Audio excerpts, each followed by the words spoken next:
Roma pasal yang ke-8, hidup oleh roh. Demikianlah sekarang tidak ada penghukuman bagi mereka yang ada di dalam Kristus. Roh yang memberi hidup telah memerdekakan kamu dalam Kristus dari hukum dosa dan hukum maut. Sebab apa yang tidak mungkin dilakukan hukum Taurat karena tak berdaya oleh daging, telah dilakukan oleh Allah dengan jalan mengutus anaknya sendiri dalam daging, yang serupa dengan daging yang dikuasai dosa karena dosa. Ia telah menjatuhkan hukum atas dosa di dalam daging, supaya tuntutan hukum Taurat digenapi di dalam kita, yang tidak hidup menurut daging tetapi menurut roh. Sebab mereka yang hidup menurut daging memikirkan hal-hal dari daging, mereka yang hidup menurut roh memikirkan hal-hal yang dari roh. Karena keinginan daging adalah maut, tetapi keinginan roh adalah hidup dan damai sejahtera. Sebab keinginan daging adalah perseteruan terhadap Allah, karena ia tidak takluk kepada hukum Allah. Hal ini memang tidak mungkin baginya. Mereka yang hidup dalam daging tidak mungkin berkenan kepada Allah. Tetapi kamu tidak hidup dalam daging, melainkan dalam roh. Jika memang roh Allah ada diam di dalam kamu, tetapi jika orang tidak memiliki roh Kristus, ia bukan milik Kristus. Tetapi jika Kristus ada di dalam kamu, maka tubuh memang mati karena dosa, tetapi roh adalah kehidupan oleh karena kebenaran. Dan jika roh Dia yang telah membangkitkan Yesus dari antara orang mati diam di dalam kamu, maka Ia yang telah membangkitkan Kristus Yesus dari antara orang mati akan menghidupkan juga tubuhmu yang fana itu oleh rohnya yang diam di dalam kamu. Jadi saudara-saudara, kita adalah orang berhutang, tetapi bukan kepada daging, supaya hidup menurut daging. Sebab jika kamu hidup menurut daging, kamu akan mati. Tapi jika oleh roh kamu mematikan perbuatan-perbuatan tubuhmu, kamu akan hidup. Semua orang yang dipimpin roh Allah adalah anak Allah.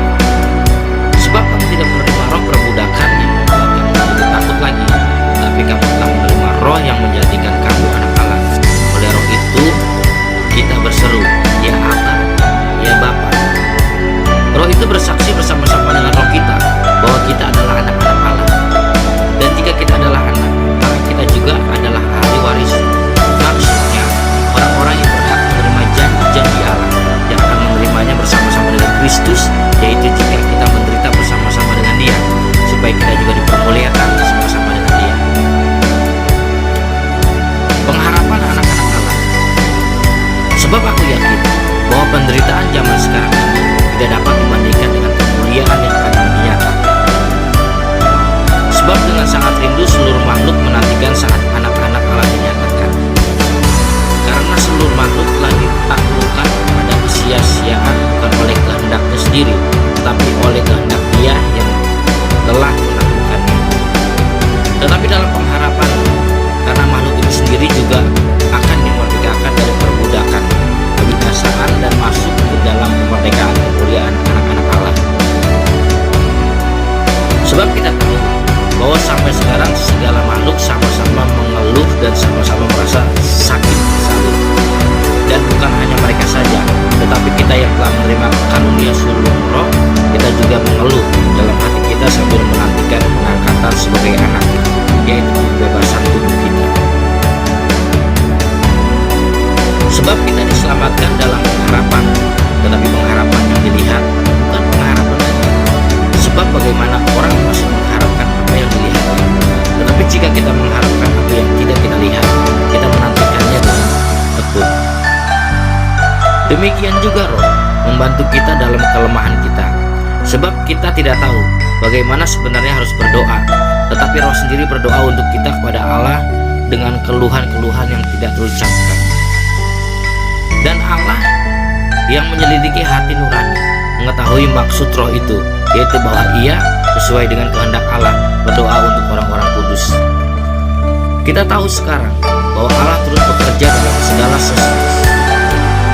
sesuatu untuk mendatangkan kebaikan bagi mereka yang mengasihi Dia, yaitu itu bagi mereka yang terpanggil sesuai dengan rencana Allah. Sebab semua orang yang dipilihnya dari semula, mereka juga ditentukannya dari semula untuk menjadi serupa dengan gambar anaknya, supaya ia, anaknya itu, menjadi yang sulung di antara banyak saudara.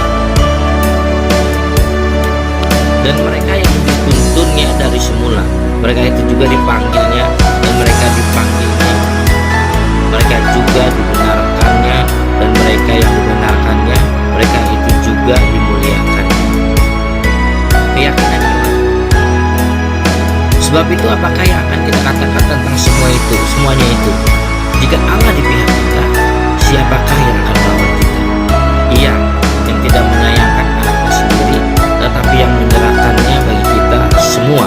Bagaimanakah mungkin Dia tidak mengaruniakan segala sesuatu kepada kita bersama-sama dengan Dia? Siapakah yang akan menggugat orang-orang pilihan Allah? Allah yang membenarkan mereka.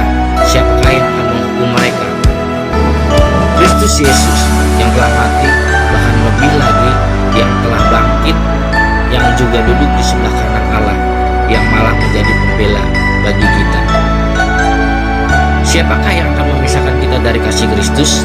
Penindasan atau kesesakan, atau penganiayaan, atau kelaparan, atau ketelanjangan, atau bahaya, atau pedang? Seperti ada tertulis, oleh karena engkau kami ada dalam bahaya maut sepanjang hari, kami telah dianggap sebagai domba-domba sembelihan. Tetapi dalam semuanya itu, kita lebih daripada orang-orang menang oleh Dia yang telah mengasihi kita.